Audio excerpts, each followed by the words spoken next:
Ok, pessoal, para nós concluirmos os vídeos da aula de hoje, vamos ver os dois últimos tipos de sujeito para fecharmos assim o nosso conteúdo de hoje. Então, vimos sujeito simples, vimos o sujeito composto e vimos o sujeito oculto. Agora, vamos observar o sujeito indeterminado. O sujeito indeterminado é um sujeito que também ele vai aparecer escondido na oração, mas aparecerá sempre na terceira pessoa. Eu dei uma erradozinha aqui na hora de escrever, mas o sentido vai ser o seguinte: ele vai aparecer, né, sempre conjugado na terceira pessoa. Na hora de escrever, engoli a palavrazinha conjugado, certo?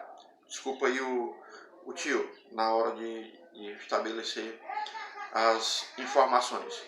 Recapitulando, sujeito indeterminado, ele vai estar escondido no verbo, mas ele vai aparecer sempre conjugado na terceira pessoa do plural.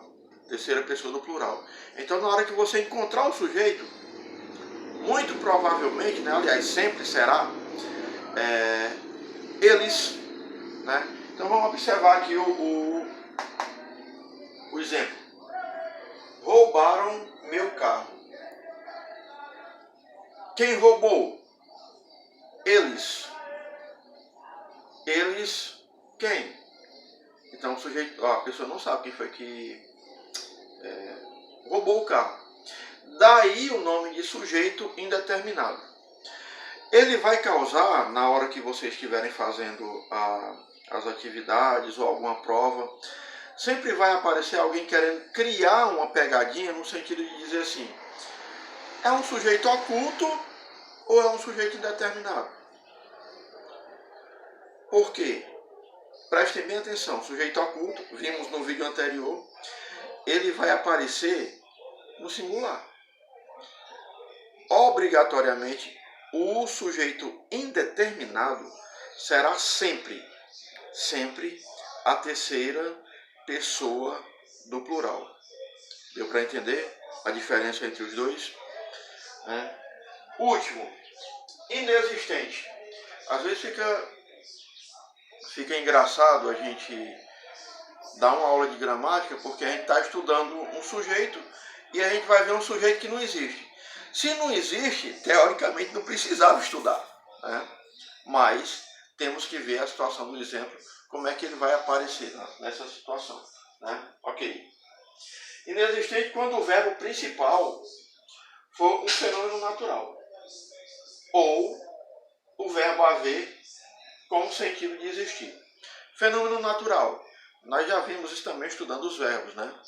Então, chover, trovejar, ventar, quando tiver em sentido de ação. Então, isso verdadeiramente será um verbo.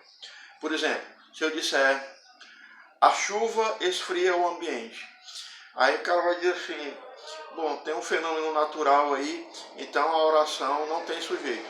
Tem sim. Nesse caso, o sujeito é a chuva. Quem é o verbo? Esfria. Esfriar, né? Ela esfria o ambiente, a chuva. Agora, se for, como no caso, chove pouco no Nordeste, você observa que aqui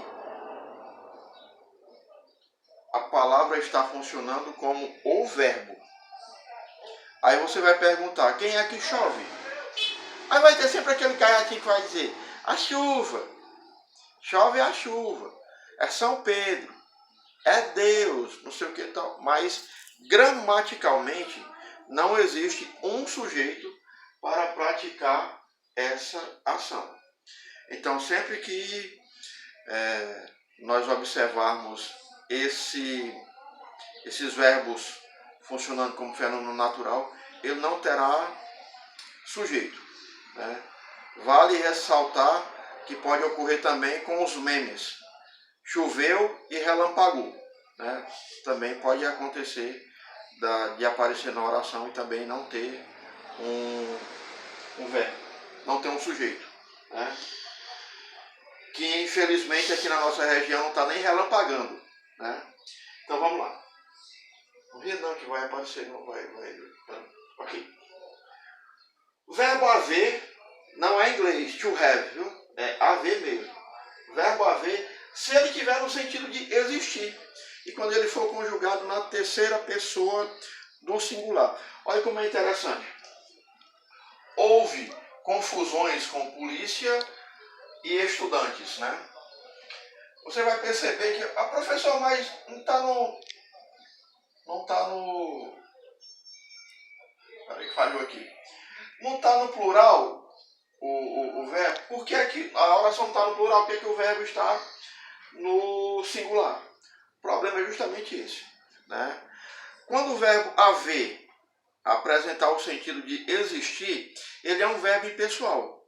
Então ele tem que permanecer na terceira pessoa do singular, né? O que é que o aluno faz geralmente? Coloca aqui, houveram confusões, para tentar fazer a concordância entre o verbo e os elementos que vêm a seguir, né? Está errado. Se o verbo haver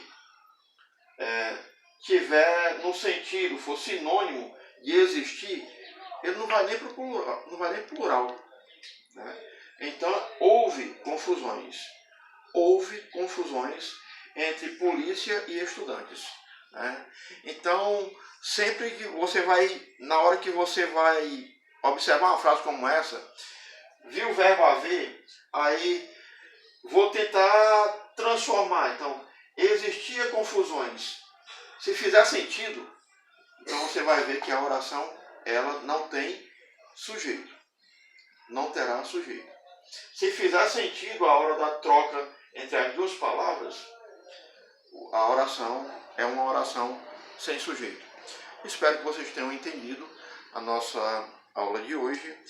No mais, vou estar online lá junto com vocês. Alguma pergunta, anota no caderninho e depois pergunta para o professor, porque o pai está on. Então, uma boa tarde para vocês. Cuida, que tem atividade no class.